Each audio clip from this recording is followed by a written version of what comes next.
반갑습니다. 네.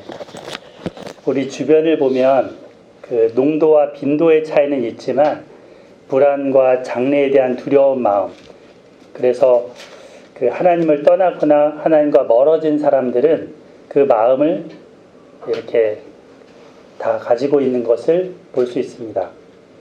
그래서 이 한계를 극복해 보고자 더 초월적인 것을 찾아다니다가 결국에 이런 타로나 점술, 그리고 사주, 용하다는 무당, 심지어는 기도 많이 해서 하나님의 음성을 잘 듣는다는 그런 기독교 무당까지 찾아다니는 그런 분들이 참 많습니다. 단언컨대 이들은 여러분의 그런 장래를 책임져 주지 못하는 사람들입니다. 여러분을 미혹해서 여러분의 돈주머니만 노리는 그런 사람들입니다. 사실 경기가 어려워지고 또 미래가 불확실하다고 해서 이런 것에 의존하는 사람들이 점점 늘어가고 있습니다. 신통하다, 신령하다, 영빨이 장난 아니다, 이렇게 명성이 자자하다는 그런 사람들을 따라서 무분별하게 따라갈 수 있습니까? 사실은 성경 66권을 우리가 바르게 잘 알고 거짓의 영, 미혹의 영을 구분할 수 있어야 합니다. 그리고 우리가 날마다 성경을 펴야 합니다. 그러지 않으면 이 혼탁한 세상에 아무에게나 속을 수 있습니다. 지난주 우리가 살펴본 바와 같이 모압 왕 발락도 이 이스라엘 백성들을 두려워해서 유명하지만 한낱 그저 점쟁이뿐인 그런 거짓 선지자인 발람을 초청했습니다. 하지만 하나님은 그 발람에게 엄중히 말씀하셨죠. 가지도 말고 이스라엘을 저주하지도 말라, 말씀하셨습니다. 그리고 또 가는 그를 하나님의 사자가 와서 이제 막아섰지만 이 발람은 하나님도 못 말리는 인간이었습니다. 나귀가 막 갑자기 말을 했잖아요. 나귀가 말을 했다는 건 생전 처음 듣는 얘긴데, 결국 이 하나님의 사자는 발람을 보내면서 하나님이 하신 말씀만 하도록 지시하셨습니다. 그런데 하나님이 허락하시면 나귀라도 말할 수 있고, 하나님이 허락하지 않으면 아무리 유명한 점쟁이인 그라도 그 어떤 말도 할 수가 없습니다. 잠언에 이런 말씀이 있죠. 사람이 마음으로는 자기의 길을 계획할지라도 그 걸음을 인도하는 분은 누구다? 여호와 하나님이시다. 이제 살펴보겠지만 이제 발락이 발람으로 하여금 저주하도록 계속 끌고 다닙니다. 그렇게 요구합니다. 그런데 그 발락의 뜻대로 되지 않을 겁니다. 발락은 영빨이 좋은 곳, 풍수지리적으로 괜찮은 전망 좋은 곳을 찾아다니면서 발람으로 하여금 그 저주할 수 있는 여건을 마련해 줍니다. 그렇지만 이 발락의 수고는 다 쓸모없게 돼버립니다. 왜냐하면 하나님이 사랑하시는 그 백성들을 하나님이 보호하시기 때문입니다. 보통 자기 자녀를 부모가 이렇게 마음에 안 차면, 좀 잘못하면 야단칠 수 있잖아요. 하지만 남이 자기 자녀를 막 함부로 군다. 그러면 어떻게 해요? 그 부모는 그 사람에 대해서 가만히 있지 않죠. 왜 내 자식을 네가 뭔데 하면서 달려들면서 싸울 겁니다. 그와 이것처럼 하나님은 이스라엘 백성을 저주하려고 하는 그 모든 계획에 개입하십니다. 그리고 그 발람의 입술을 이렇게 주장하십니다. 오늘 말씀을 통해서 이 발람을 어떻게 사용하시는지, 하나님과 또 이스라엘 백성들의 정체와 미래가 이 발람의 예언 속에 어떻게 담기는지 살펴볼 겁니다. 이것을 통해서 우리도 주 안에서 얼마나 복된 백성인지를 깨닫는 시간이기를 소망합니다. 아멘. 자, 지난주에 이어서 이제 22장 36절부터 보겠습니다. 22장 36절 발람이 온다는 말을 듣고 모압 변경의 끝 아르논가에 있는 성까지 가서 그를 영접하고 발락은 발람에게 이르되 내가 특별히 사람을 보내어 그대를 부르지 아니하느냐 그대가 어찌 내게 오지 아니하느냐 내가 어찌 그대를 높여 존귀하게 하지 못하겠느냐 질문을 계속 퍼붓습니다. 강조하는 거죠 지금. 예. 특별히 사람 보냈었다. 빨리 오지 그랬어. 정말 너를 우대를 해주기를 나는 마음 가득 먹고 있어. 이런 말이죠. 지금 여기 지도를 보시면 모압은 이제 경계가 이렇게 있어요. 아래 경계는 세레 시내라고 했고 위에 경계는 아르논강이라고 했죠. 저 아르논강 여기에 보면 아르논가라고 되어 있잖아요. 거기에 성읍까지 올라간 겁니다. 저기 왕의 대로를 타고서 저 위쪽에서부터 내려온 이 발람을 맞으려고 마중 나간 겁니다. 가만히 자기 궁에서 앉아있으면서 발람을 맞을 수도 있었겠지만 그는 멀리까지 마중을 나왔습니다. 최고의 손님으로 발람을 대접하고 대우합니다. 우리로 치면 한양 도성에서 저기 한강대교를 지나서 남태령 지나서 그 앞까지 나왔다고 보시면 됩니다. 저기 멀리서 오는 사신을 맞으려고. 38절 발람이 발락에게 이르되 내가 오기는 하였으나 무엇을 말할 능력이 있으리까 하나님이 내 입에 주시는 말씀 그것을 말할 뿐이니이다. 지금 앞서서 하나님의 사자가 나타나서 자기를 칼로 죽이려고 했었기 때문에 이 발람은 자기가 오긴 했지만 하나님의 주시는 말씀만 할 수 있다. 이렇게 선을 그었습니다.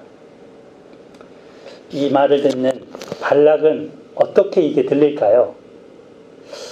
아마도 거래 금액을 좀 더 쳐달라는, 좀 더 흥정을 벌이려는 이 발람의 말이라고 오해했을 겁니다.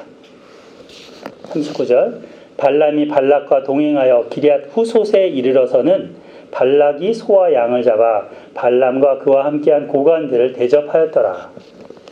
큰 연회를 베풀었습니다.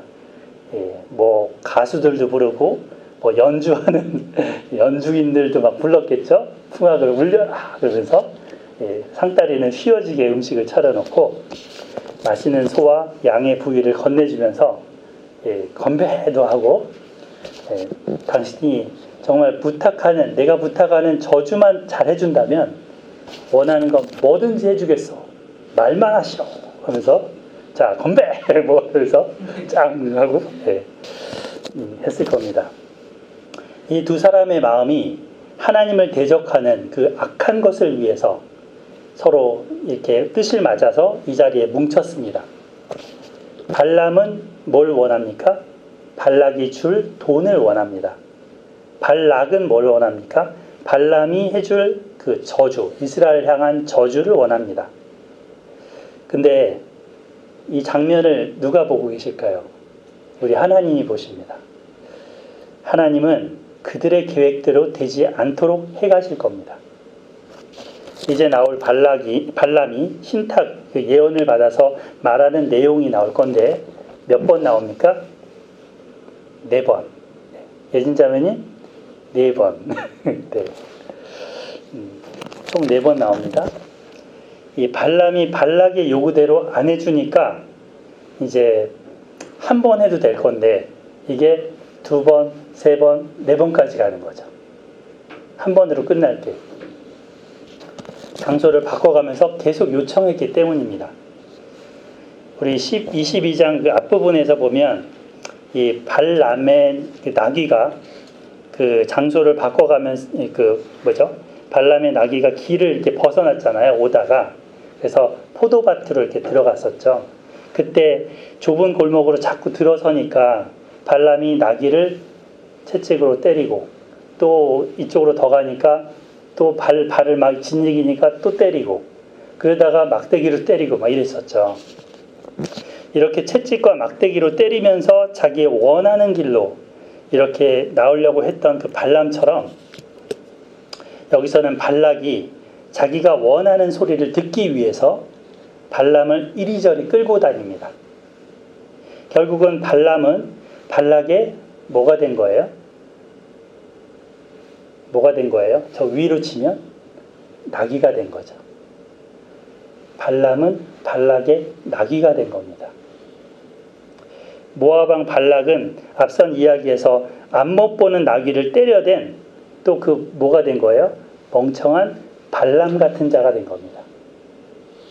발람은 나귀가 된 거고 발락은 멍청한 발람같이 된 겁니다.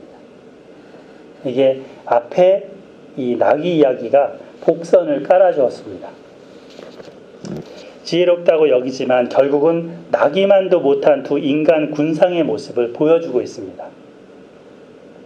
이런 가운데 하나님은 자기 백성을 보호하는 일을 하십니다.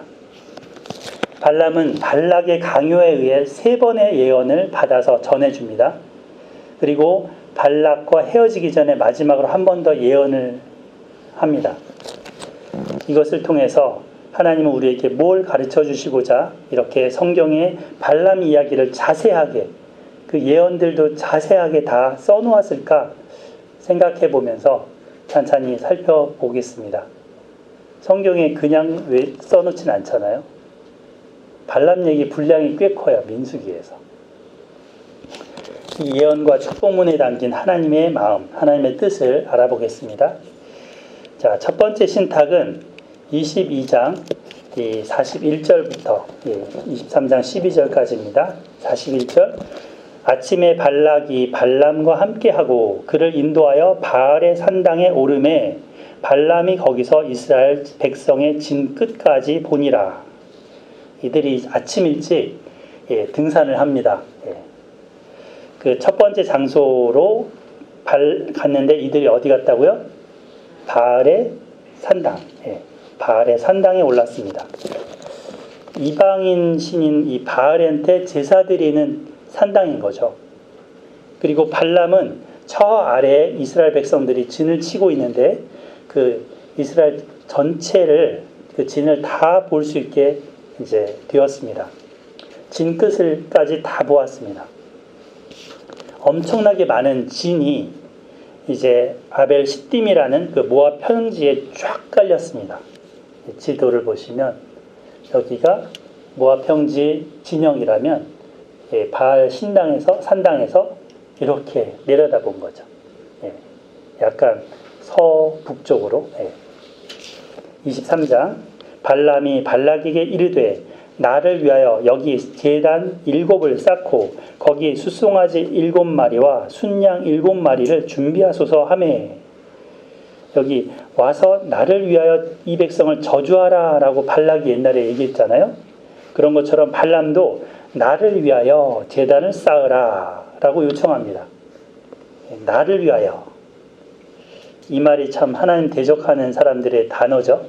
나를 위하여. 자기를 위하여. 그런데 제단도 지금 보면 몇 개예요? 하나, 둘, 셋, 넷, 다섯, 여섯, 7개. 이 7마리 소, 양도 준비하고 제단도 7개를 준비합니다. 사실 7이라는 숫자는 성경에서도 되게 어떤 존중을 받는 숫자잖아요. 3, 12, 7 이런 숫자들. 근데 고대 근동에도 이 7을 중요한 숫자로 여겼던 걸 알 수 있습니다. 근데 짝퉁입니다. 진짜의 짝퉁. 하나님의 제단이 몇 개예요 원래? 7인가요? 하나입니다. 하나님의 제단은 하나입니다.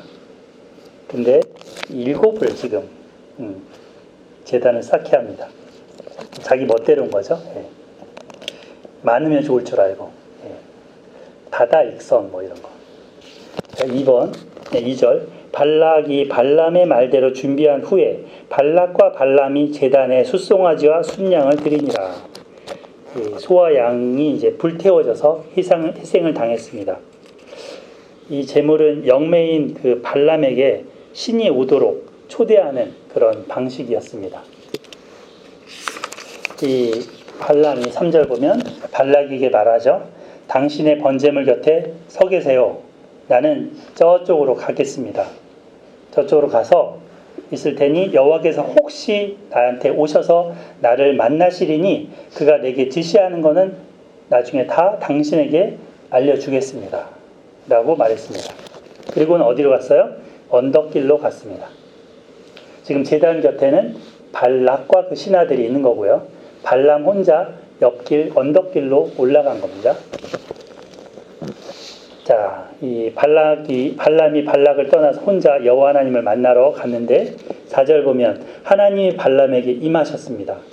발람이 아뢰되 내가 7 제단을 쌓고 각 제단에 숫송아지와 순양을 드렸나이다. 조금 전에 제물을 바쳤잖아요. 자, 근데 사실 하나님이 오신 거는 이 제물을 받아서 오신 게 결코 아닙니다. 이 제물을 받으신 게 아닙니다. 자기 백성을 위해서 오신 거죠. 하나님의 뜻을 이루기 위해서 오신 거죠. 5절 여호와께서 발람의 입에 말씀을 주십니다. 그리고 발락에게 돌아가서 이렇게 말할지니라 라고 하셨습니다. 뭐라고 했는지 발람에게 발락이 가서 말해줍니다. 헷갈리죠? 자꾸 발람 저도 말하면서 자꾸 헷갈립니다. 이 사람들이 헷갈리게 만듭니다. 7절부터 10절까지 첫 번째 신탁, 그 예언의 내용이 나옵니다. 이 예언은 시로 되어 있습니다. 시에는 중요한 특징이 있는데 대꾸법이라는 겁니다. 따라해볼까요? 대꾸법. 대꾸법. 이게 뭐냐면 비슷한 말이 한 번 더 반복이 되는 겁니다. 근데 그 뒤에 반복되는 말이 앞의 말을 보충해주면서 좀 더 강조해주면서 좀 더 명확하게 해줍니다. 때로는 이 뒤에 말이 반대되는 말이 오기도 하고 때로는 비슷한 말이 오기도 합니다. 시인은 이렇게 말을 간추려서 단어로서 문장을 이렇게 의미를 함축해서 전달하잖아요. 그런 의미에서 이 대꾸법을 씁니다. 잠언을 보면 이 대꾸법이 굉장히 많이 나오죠. 그 중에 하나를 읽어드리면 지혜로운 아들은 아비의 기쁨이요. 그렇죠. 지혜로운 아들 가진 사람, 지혜로운 딸도 마찬가지죠. 지혜로운 딸이 있으면 아빠, 엄마의 기쁨입니다. 그 뒤에 보면 어리석은 아들은 어미의 근심이니라. 그러니까 이 지혜로운 자와 어리석은 자를 대비해주는 그런 말이죠. 또 예수님도 이런 식으로 설교할 때 말씀하십니다. 마태복음 7장에 보면 좁은 문으로 들어가라. 멸망으로 인도하는 문은 크고 길이 넓어 그리로 들어가는 자가 많고, 그 다음에 생명으로 인도하는 문은 작고 그 길이 협족하여 길이 좁아 찾는 이가 적으니라. 반대되는 말을 쓴 거죠. 멸망으로 인도하는 문과 생명으로 인도하는 문을 반대되게 하면서 뭘 강조하는 거예요? 좁은 문으로 들어가기를 강조하시는 거죠. 이제 이 발람이 전달하는 예언은 이렇게 대꾸법을 써서 말을 합니다. 총 몇 개의 대꾸 문장이 나오냐면 제가 프린트를 하나 해드렸죠. 컬러풀하게 해드렸는데 그거를 이제 대꾸법 문장으로 이렇게 문장을 잘라서 표시를 해냈습니다.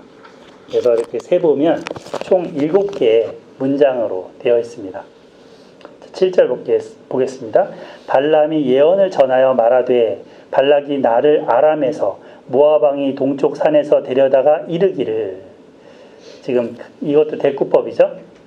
나를 아람에서, 발락이 모압 왕이잖아요. 한 번 더 모압 왕이라고 쓰면서 동쪽 산에서, 곧 아람이 동쪽 산인 거죠. 거기서 데려다가. 왜 데려왔습니까? 와서 나를 위하여 야곱을 저주하라. 와서 이스라엘을 꾸짖으라 하도다. 야곱과 이스라엘 같은 대상이에요. 그죠? 그래서 저주하라, 꾸짖으라. 같은 말이죠, 이것도. 야곱을 저주하라고, 꾸짖으라고 했다는 겁니다. 아무튼 이스라엘에게 저주를 걸라는 건데 축복의 말이 영향이 있듯이 저주의 말이 영향이 있습니다. 욕을 하는 사람은 보통 사람의 그 몸과 관련해서 그게 안 좋게 되도록 말을 합니다. 학교 보내놓고 하니까 좋은 거 배워오라 했더니 친구들한테 욕 배워오는 애들이 있죠. 예, 어리석은 아들은 누구의 근심이다? 네, 아비의 근심이다. 지혜로운 아들은 그런 거 안 배워옵니다. 예. 자, 그래서 이 저주, 이 욕이라는 것도 다 영향을 주게 돼 있습니다. 그렇다고 또 저주를 한다 그래서 그게 그 사람한테 바로 적용이 되느냐? 이것도 한번 생각해 봐야 됩니다. 잠언의 26장 2절에 보면 까닭 없는 저주는 참새가 떠드는 것과 제비가 날아가는 것 같이, 이거는 일상적인 거잖아요. 예. 제비가 떠드는 거, 또 제비가 날아가는 거, 참새가 떠드는 거 일상적인 거잖아요. 그런 것처럼 그냥 일상적으로 되는 것일 뿐 까닭 없는 저주가 그게 효과가 없다. 이루어지지 아니하느니라 라고 했습니다. 저주를 받을 사람에게 받을 짓을 하지 않았다면, 그 저주를 받을 사람이 저주받을 짓을 하지 않았다면 이 사람한테 이루어지지 않는다는 거죠. 그래도 저주는 기분 나쁩니다. 그죠? 이 모압 왕 발락은 저주를 걸어서 이 이스라엘을 말로 욕을 해서 힘을 뺀 다음에 그들을 치려고, 그래서 그들을 이기려고 지금 하는 의도를 갖고 있습니다. 이 발람이 이제 그런데 어떻게 합니까? 발락의 의도와는 정반대의 지금 예언을 하죠. 8절 같이 읽어볼까요? 같이 시작. 하나님이 저주하지 않으신 자를 내가 어찌 저주하며 여호와께서 꾸짖지 아니한 자를 내가 어찌 꾸짖으라. 예. 앞에 그 7절 마지막에 저주하라, 꾸짖으라 이 말을 그대로 받아서 8절에 보면 저주하지 않으신 자를, 또 꾸짖지 않으신 자를 이렇게 반복해서 또 쓰면서 대꾸해서 말을 하고 있습니다. 자, 여호와 하나님이 저주하지 않은 자인데 발람이 무슨 자격으로 내가 저주하겠냐라는 겁니다. 나는 그럴 자격이 없다. 그럴 위치가 아니다. 9절 보면 내가 바위 위에서 그들을 보며 작은 산에서 그들을 바라보니, 지금 바알 산당에 올랐는데 이게 이제 바위 위였나 봐요. 거기서 이 진끝까지 이 백성들을 바라보니 어떻다고요? 이 백성은 홀로 살 것이라. 요즘 1인 가구들이 많아진다는데 그런 얘기일까요? 혼자 산다는 걸까요? 근데 이 말이 이해가 안 가면 뒤에 말을 보면 이해가 갑니다. 그를 여러 민족 중에 하나로 여기지 않으시리로다. 이게 해설을 해주는 거죠. 곧 홀로 우뚝 선다는 겁니다. 홀로 우뚝 서서 산다. 다른 민족과 차별된다. 특별하다. 특출나다. 정말 우수하다. 이런 거죠. 그렇게 칭송을 하는 말입니다. 와우, 저주하라고 지금 불러왔더니 이스라엘 민족을 칭찬하고 있습니다. 점점 더 나갑니다. 10절 야곱의 티끌을 누가 등이 세며 이스라엘 4분의 1을 누가 등이 셀고. 야곱의 티끌은 뭡니까? 티끌, 이스라엘의 4분의 1인 거죠. 그 밑에 보면 곧 이스라엘 백성들의 수인 거죠. 이 수를 다 셀 수 없다. 아무도 셀 수 없다. 우리 창세기 15장에 보면 그 하나님이 아브라함에게 나타나셨습니다. 아브라함아, 두려워하지 마라. 나는 너의 방패요 너의 지극히 큰 상급이니라. 자식이 없어서 장래에 대한 두려움에 빠져있던 이 아브라함, 75세 된 노인에게 하나님은 내가 너의 보호막이 줄게. 내가 너의 대가, 상급이 되어줄게 하십니다. 그리고 바깥으로 불러내셔서 하늘을 바라보게 하십니다. 요즘은 우리 밤하늘이 돼도 밤에 별 볼 일이 없죠. 예? 이 주변에 빛들이 너무 많아서, 빛공해가 많아서. 예. 그런데 아브라함 때는 도시에 불빛이 없었고 캄캄하잖아요. 그러니까 은하수도 엄청 많이 보였을 거예요. 옛날에 제가 하와이의 그 천문대 같은 거기 올라가서 별을 관측하는 데였는데 봤는데요. 별이 막 쏟아지더라고요. 그냥 우화 관광이 그런 거구나. 예. 우화 소리만 계속 나왔습니다. 하나님은 그에게 이렇게 말씀하십니다. 하늘을 우러러 무별을 셀 수 있나 보라. 너 저 별들 다 셀 수 있니? 너 자손이 이처럼 많아질 거야. 하십니다. 아브라함은 지금 한 아들도 없는데 아들 하나만이라도 있으면 좋겠는데 무별 같은 자손이 생길 거라고 약속하셨습니다. 또 이 말씀은 창세기 22장에 가면 하나님이 이삭을 바치라고 해서 순종해서 이삭을 바쳤다가 도로 돌려줬죠. 그리고 이제 순양을 대신 이제 번제로 바치게 한 다음에 하나님이 그 순종을 기뻐하시고 이 약속을 다시 반복해 주십니다. 22장 17절 내가 네게 큰 복을 주고 네 씨를 크게 번성하여 하늘의 별과 같고 바닷가의 모래와 같게 하리니 너의 씨가 너의 자손이 그 대적의 성문을 차지하리라. 이 약속대로 하나님은 아브라함 이후 이삭, 야곱 이후에 12아들 다음에 70명, 그 70명을 이집트에 보내시더니 거기서 모판 있죠. 보통 논에서 이렇게 모를 심기 전에 모를 이렇게 한 군데 모판에서 이렇게 잘 길러서 옮겨 놓잖아요. 그런 것처럼 이스라엘 백성들을 이집트에서 모판 삼아서 잘 길러서 지금 가나안 땅으로 옮기시는 거예요. 거기다가 딱 심어 놓는 거예요. 그 일을 하셨습니다. 부풀려 놓으셨죠. 예, 그래서 수를 셀 수 없을 정도로 그 하나님의 약속대로 성취를 하셨습니다. 우리도 하나님의 약속, 하나님의 말씀을 믿고 살아야 합니다.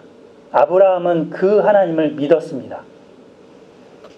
현실이 이것과 반대되는 것처럼 여겨져서 낙심하고 실망이 될 때 아브라함에게 하셨던 그 하나님의 말씀을 기억하시기를 바랍니다. 그리고 하늘의 무별, 바닷가의 모래 같은 그 자손을 약속하신 하나님께서 이루신 그 역사적인 증거를 기억하시기 바랍니다. 지금 이스라엘 백성들 한번 수 세보세요. 서인자면 이 수 한번 세보세요. 셀 수 있으세요? 못 세겠죠. 네. 티끌 같잖아요. 셀 수 없습니다. 여러분에게 주신 말씀, 우리 공동체, 교회 공동체, 가정 공동체에 주신 그 말씀을 하나님은 이루어 가십니다. 현실은 우리의 모습이 지금 공사 중이라서 다소 불편을 끼칠 수 있습니다. 주변에 불편을 드려서 죄송합니다. 예, 문제도 많고 연약함도 있습니다. 그러나 우리 하나님은 우리를 변화시켜 오셨고 또 그렇게 변화시켜 가실 것이고 성장시켜 가실 것입니다. 예, 아브라함 한 사람에게서 이렇게 만드셨듯이 그 하나님이 우리 하나님이십니다. 우리에게는 소망둘 여지가 별로 없지만 하나님 안에서 소망이 있습니다. 아름답게 빚어서 놀라운 주의 백성으로 이루어 가실 것을 믿습니다. 아멘. 이런 눈으로 서로를 보시기 바랍니다. 이런 눈으로 바라보시기 바랍니다. 예수님은 모래성 같은 그 게바, 베드로라고 이름을 지어주시면서 반석이라고 불러주셨죠. 당장 현실은 모래 같은 게바예요. 말만 막 크게 하는. 그러나 주님은 그를 반석과 같은 이 교회의 기둥과 같은 사람으로 세우시고자 하셨고 그렇게 하셨습니다. 주님은 우리를 또 그렇게 하실 겁니다. 아멘. 발람은 이 하나님의 역사를 보고 감탄하면서 그 백성을 축복합니다. 그리고 그 백성의 티끌을 아무도 셀 수 없을 정도로 셀 수 없다라고 하면서 찬성을 짓습니다. 와우! 와우! 예진자매님 자주 하잖아요. 와우! 이런 표정 자주 하는데 1대1 하다 보면 와우! 그래서 자, 그리고 마지막 말이 뭡니까? 같이 읽어볼까요? 마지막 말. 나는 시작. 나는 고 10절 후반부 시작. 나는 의인의 죽음을 죽기 원하며 나의 종말이 그와 같기를 바라노라 하매. 아멘. 여기 의인은 누굴까요? 앞서 나왔던 그 야곱, 이스라엘, 백성입니다. 그 사람들이 부럽다는 겁니다. 그들처럼 살다가 죽었으면 원이 없겠다, 한이 없겠다는 겁니다. 자기의 마지막이 이스라엘 백성처럼 되는 걸 바란다라고 마무리 짓습니다. 발람은 여호와 하나님으로부터 받은 이 말씀을 발락에게 그대로 전합니다. 이것은 발락이 원한 것이 아니죠. 정반대의 말이죠. 저주를 원했는데 축복의 말들만 지금 내뱉고 있습니다. 발락은 고생해서 짐승 14마리를 끌고 바알 산당까지 와서 신하들하고 같이 끌고 와서 정성스럽게 제물을 막 바치면서 비나이다 이렇게 했는데 발락의 얼굴에 대고 지금 정면 도전한 것이고 그의 망신을 준 거죠. 지금 신하들 다 보는 데서 망신을 준 거죠. 완전 미치고 팔짝들 노릇인 거죠. 발락으로서는 11절 보면 발락이 발람에게 이르되 그대가 어찌 내게 이같이 행하느냐 나의 원수를 저주하라고 그대를 데려왔거늘 그대가 오히려 축복하였도다. 화가 나죠. 지금 뭐 하는 짓이야 지금? 이러려고 너 지금 여기 데려온 줄 아냐? 라고 했습니다. 하지만 발람도 할 말이 있습니다. 12절 발람이 대답하여 이르되 여호와께서 내 입에 주신 말씀을 내가 어찌 말하지 아니할 수 있으리까? 이렇게 하나님이 말씀을 주시는데 당신에게 그대로 전한 것뿐입니다. 라는 거죠. 처음 발락 왕을 만났을 때 미리 얘기하지 않았냐? 라고도 하는 거죠. 여호와께서 내게 내 입에 주신 말씀을 내가 어찌 말하지 아니할 수 있으리까?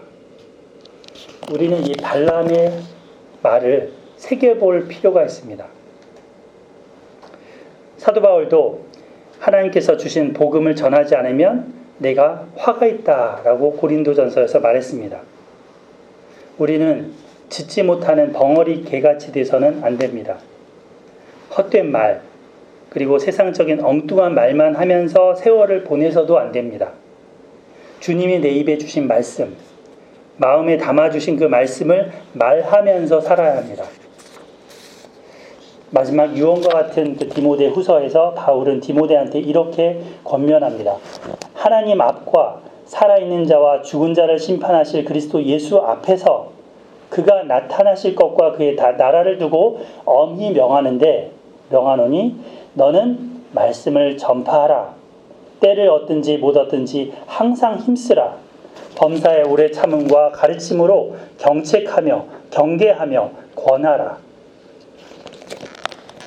요즘은 이렇게 수많은 미디어들이 난무합니다. 유튜브나 TV, 매스컴, 신문 이런 걸 통해서 세상적인 말들이 엄청 쏟아집니다. 하나님의 말씀을 듣기는 점점 더 어려워집니다.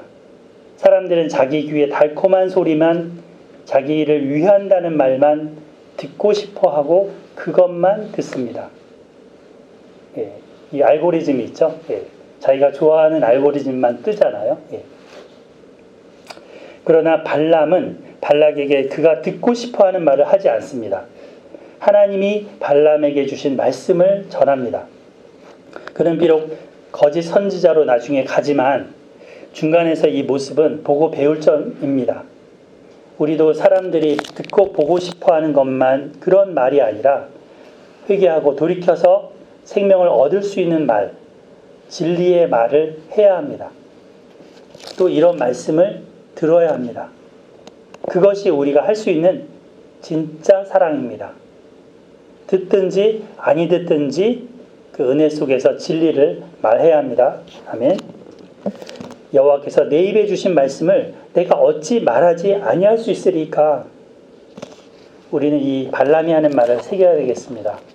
내 입에 주신 말씀을 담대하게 전파하는 복음 증거자의 삶을 평생에 살아갈 수 있어야 하겠습니다. 아멘. 자, 발락은 포기하지 않습니다. 다시 한번 발람에게 기회를 줘보자 라고 마음을 먹었습니다. 그래서 13절부터 23장 13절부터 26절까지 두 번째 발람의 예언 부분이 나옵니다. 13절 발락이 이르되 나와 함께 그들을 달리 볼 곳으로 가자. 거기서는 그들을 다 보지 못하고 그들의 끝만 보리니 거기서 나를 위하여 그들을 저주하라 하고. 지금 이렇게 다 보여줬더니 안 되겠다.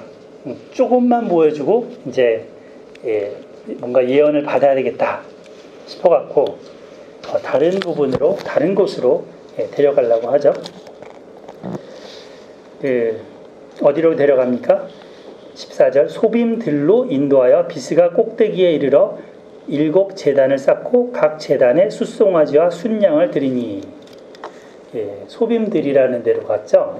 여기 보시면 지도를 보시면 소빔들이라는 곳 근처인데 비스가 산 꼭대기가 있습니다. 거기서 이렇게 내려다보는 그 곳으로 데려갔습니다. 이 소빔이라는 것은 바라보이는 곳이란 뜻이에요. 전망대라는 히브리어 의미가 있습니다.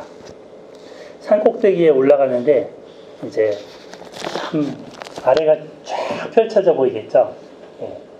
저도 저기 북한산에 정상에 올라가 봤거든요. 그러니까 서울시가 쫙 다 내려다 보이더라고요. 인왕산도 올라가 보고 관악산도 올라가 보고 산 위에 올라가면 정말 전망이 좋아요. 쫙 다 내려다 보이고. 근데 이제 같이 갔던 한 사람이 그러는 거예요. 슬픈 표정으로. 저기 다 집들을 하나씩 다 갖고 있는데 나만 없어. 그런 얘기를 하더라고요. 너 생길 거야. 자, 그래서 이 산 꼭대기에 올라가니까 이제 또 일을 하는 거죠. 제물을 드리는 거죠. 15절 발람이 발락에게 이르되 내가 저기서 여호와를 만날 동안에 여기 당신의 번제물 곁에 서소서 하니라. 여호와께서 발람에게 임하사 그 입에 말씀을 주시며 이르시되 발락에게로 돌아가서 이렇게 말할지니라. 두 번째 말씀을 주셨습니다. 17절 발람이 가서 본즉 발락이 번제물 곁에 섰고 모압 고관들이 함께 있더라. 지금 뭔 말을 했을까? 발락은 지금 기대 반 우려 반.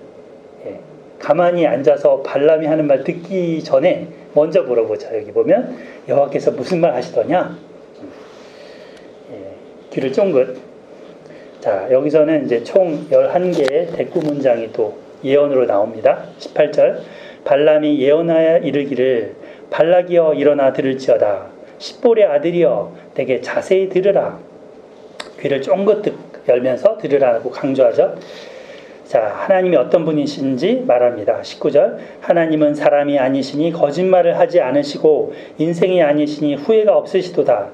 어찌 그 말씀하신 바를 행하지 않으시며 하신 말씀을 실행하지 않으시랴.